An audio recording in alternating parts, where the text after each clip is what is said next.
Bonjour, Monsieur le Président. Il s'agit de l'affaire IT 95-5.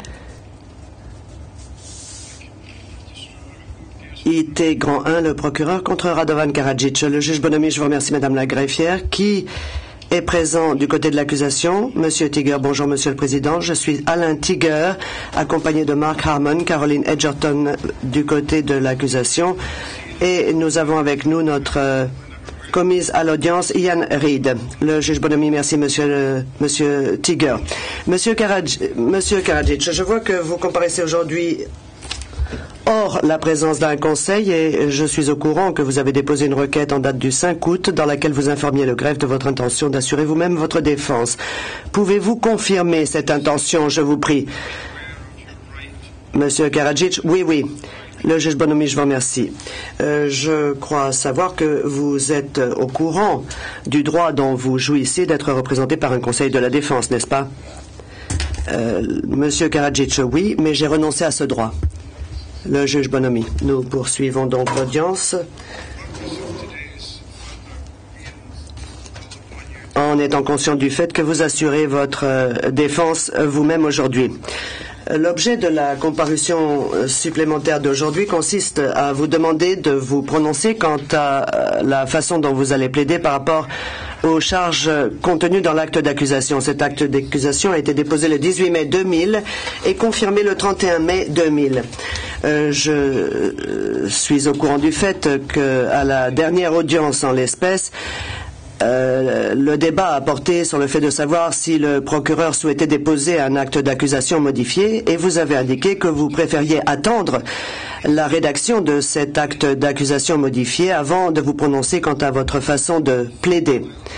Monsieur Karadzic, à l'heure actuelle, il n'existe aucune demande en vue d'une modification de l'acte d'accusation déposé devant la Chambre de mise en état. Par conséquent, le seul acte d'accusation déposé actuellement devant la Chambre est celui qui existe aujourd'hui. Par conséquent, le seul qui intéresse la Chambre aujourd'hui est l'acte d'accusation actuel que vous connaissez.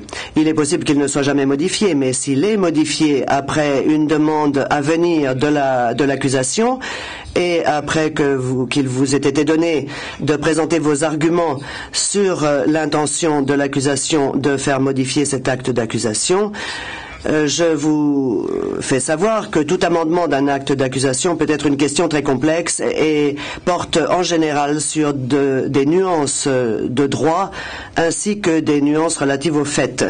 Par conséquent, c'est sans doute une bonne raison, en tout cas c'est sans doute quelque chose qui pourrait justifier de façon très convaincante que vous vous fassiez assister par un représentant juridique expérimenté pour présenter vos arguments, car l'acte d'accusation est manifestement un document juridique très important dans votre affaire. Lors de votre dernière comparution, mon collègue vous a demandé si vous souhaitiez que l'on vous donne lecture de l'acte d'accusation. Vous avez indiqué que vous ne le souhaitiez pas. Je vous demande encore une fois aujourd'hui si vous souhaitez que l'acte d'accusation vous soit lu à haute voix ou si vous renoncez à ce droit. Monsieur Karadzic, je renonce au droit d'entendre la lecture de l'acte d'accusation. Je n'ai aucun intérêt à entendre ce que contient cet acte d'accusation, pas seulement parce que je m'attends à ce qu'un nouvel acte d'accusation soit déposé, mais également parce que je n'ai pas encore rassemblé l'équipe de collaborateurs qui va m'assister dans la présente affaire. Quant à ce que vous avez dit, je crois que le jour où l'acte d'accusation sera modifié, j'aurai pour m'aider une équipe de collaborateurs qui m'aideront dans la présentation de mes arguments. Le juge Bonomi, néanmoins, Monsieur Karadzic, le règlement exige que nous partions du principe que l'acte d'accusation que nous avons sous les yeux aujourd'hui, dans le plein respect du règlement de procédure et de preuve, vous vous prononciez quant à votre façon de plaider aujourd'hui. Par conséquent, je vous demande si vous plaidez coupable ou non coupable sur chaque chef de l'acte d'accusation que je vais à présent vous énumérer. Si vous choisissez de ne pas vous prononcer sur ce point pour une raison ou pour une autre, je suis tenu par le règlement de procédure et de preuve d'enregistrer un plaidoyer de non-culpabilité en votre nom. Monsieur Karadzic, j'aimerais plutôt vous entendre dire qu'au terme du procès, j'aimerais plutôt vous entendre dire cela au terme du procès et non à son début. Mais j'aimerais savoir ce qu'il adviendra de mes interventions, des écritures notamment que j'ai déposées et des documents dans lesquels j'ai exprimé mes doutes quant à la possibilité que ce procès se tienne en raison des nombreuses erreurs qui ont été commises à mon encontre et également parce que je suis profondément convaincu que ce tribunal n'est pas un tribunal régulier et ne peut, à juste titre, représenter la communauté internationale, puisqu'il s'agit d'un tribunal relevant de l'autorité de l'OTAN dont le but consiste à me liquider.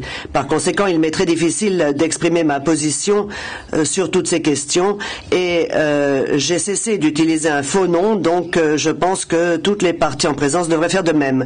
Le juge Bonomi.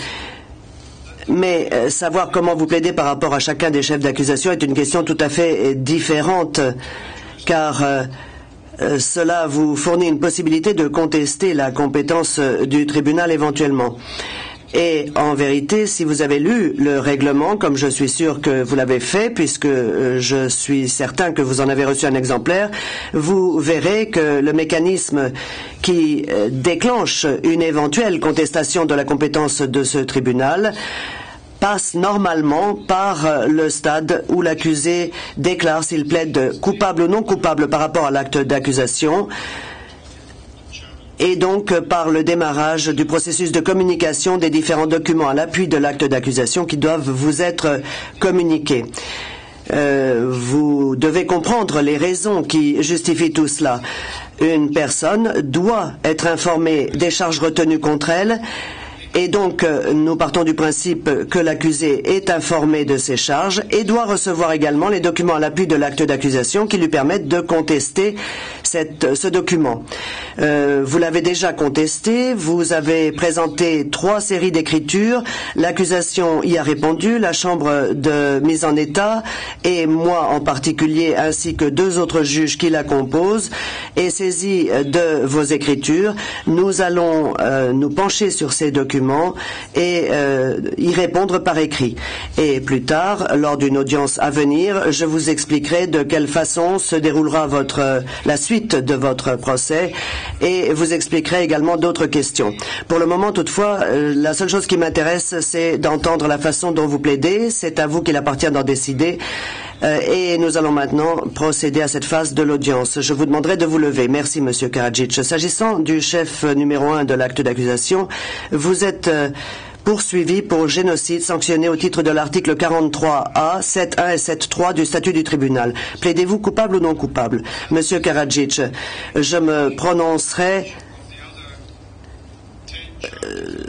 de la même façon que la position que j'ai exprimée par rapport à ce tribunal. Le Président, je vais donc enregistrer un plaidoyer de non-culpabilité en votre nom. Allez-vous adopter la même position par rapport aux 10 autres charges retenues contre vous, Monsieur Karadzic? Absolument, en effet. Le juge Bonomi, par conséquent, je fais enregistrer un plaidoyer de non-culpabilité par rapport à toutes les autres charges inscrites à l'acte d'accusation. En d'autres termes, vous plaidez non coupable vis-à-vis de l'ensemble de l'acte d'accusation. Le greffier fixera une date pour le début de votre procès en temps utile. Veuillez vous asseoir. Monsieur Karadzic, puis-je vous prendre au mot? Le juge Bonomi, quel mot? Monsieur Karadzic, le mot consistant à dire que je ne suis pas coupable.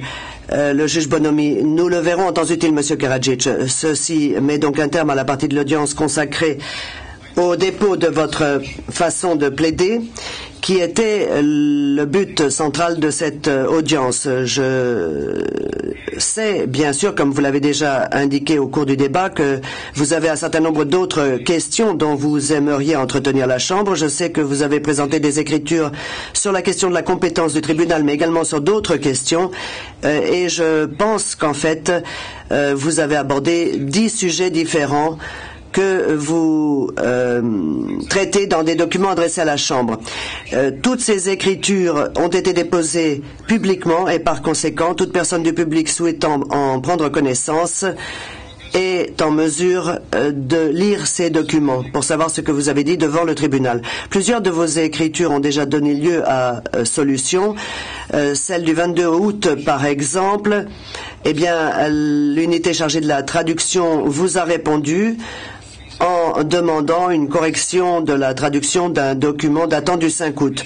Et des décisions ont été déposées ce matin au sujet de vos écritures relatives au mandat de perquisition et documents officiels impliquant le gel de vos avoirs. Toutes vos autres écritures sont en cours d'examen actif de la part de la Chambre de mise en état. Pour garantir que toutes les mesures nécessaires sont prises en vue de préparer le début de votre procès et pour traiter aux questions évoquées par vous et par l'accusation, j'ai organisé une conférence de mise en état qui se tiendra pour évoquer toutes ces questions. Il s'agira d'une audience beaucoup plus longue que celle d'aujourd'hui, je suppose.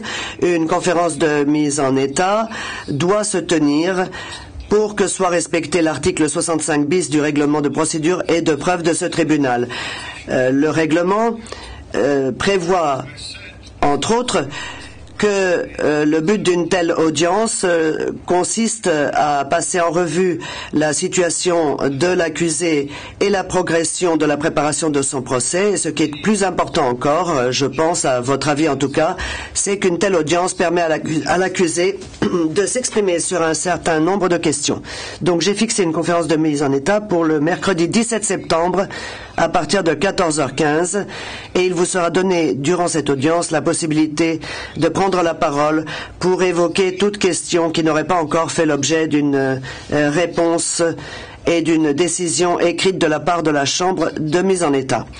En dehors de la nécessité pour vous de vous prononcer sur votre façon de plaider aujourd'hui, une autre question importante doit être abordée, à savoir la communication des documents qui vous sont dus.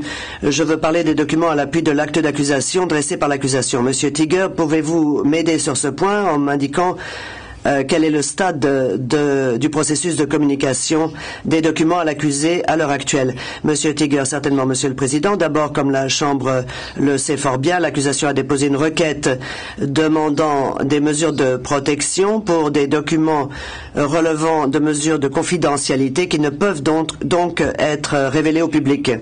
Bien que nous soyons encore en attente d'une décision sur cette requête, entre-temps, nous avons fait transmettre à l'accusé les documents publics à l'appui de l'acte d'accusation ainsi que d'autres documents confidentiels dont nous considérions qu'ils pouvaient être communiqués en dépit de leur aspect confidentiel avant que l'ordonnance ne soit rendue. Il s'agit en fait de tous les documents pour l'essentiel, mais aucune déclaration de témoin n'est concernée par ce que je viens de dire lorsque je parle des documents à l'appui de l'acte d'accusation. Ce qui reste par conséquent, ce sont les déclarations de témoins que nous avons l'intention de communiquer, sauf directive contraire de la Chambre, dès que l'ordonnance aura été rendue. Une petite exception toutefois, car si l'une ou l'autre de ces déclarations fait l'objet, ce que je l'interprète, de mesures de protection, nous ne pouvons anticiper en la matière à l'heure actuelle, mais si tel devait être le cas, bien entendu, nous déposerions les requêtes requises de ce fait. Donc voilà la situation, Monsieur le Président. Le juge Bonomi, je vous remercie, Monsieur Tiger. Je peux dire aux deux parties que la Chambre de mise en état a déjà examiné avec soin la question de l'ordonnance qui éventuellement devra être rendue au sujet des documents à l'appui de l'acte d'accusation faisant l'objet de mesures de protection et des modalités de leur communication. J'envisage une décision dans les premiers jours de la semaine prochaine et lorsque cette décision sera rendue, elle permettra l'achèvement du processus de communication des pièces. La question des mesures de protection sera traitée dans une certaine mesure au vu de la décision. Mais cette décision n'est pas encore rendue aujourd'hui. Elle le sera dans un avenir très proche. Monsieur Tiger, je vous remercie, monsieur le juge Bonomi. Il s'ensuit, monsieur Karadzic, que la communication des documents à l'appui de l'acte d'accusation qui a déjà commencé et ces documents vous sont communiqués dans votre langue, sera achevé, je l'espère, durant la semaine prochaine, mais nous verrons ce qu'il en est exactement au fil des jours. La date d'achèvement de la communication des pièces est une date extrêmement importante pour vous car elle est liée de très près à la date limite à partir de laquelle les exceptions préjudicielles peuvent être déposées par l'accusé.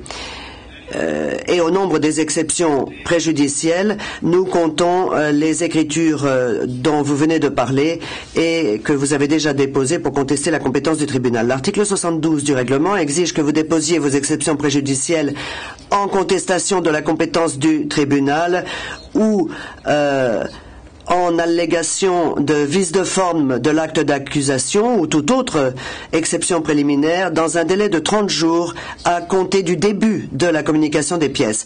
Monsieur Karadzic, vous avez déjà présenté un certain nombre d'écritures, comme je l'ai rappelé il y a quelques instants, ce qui est parfaitement compréhensible. La Chambre peut se pencher sur ces écritures, mais un moment arrive où les choses ne sont plus aussi simples que cela et cela peut aider toute personne, y compris vous, à suivre la pratique du tribunal si tout est absolument clair quant à la façon dont la procédure se déroule.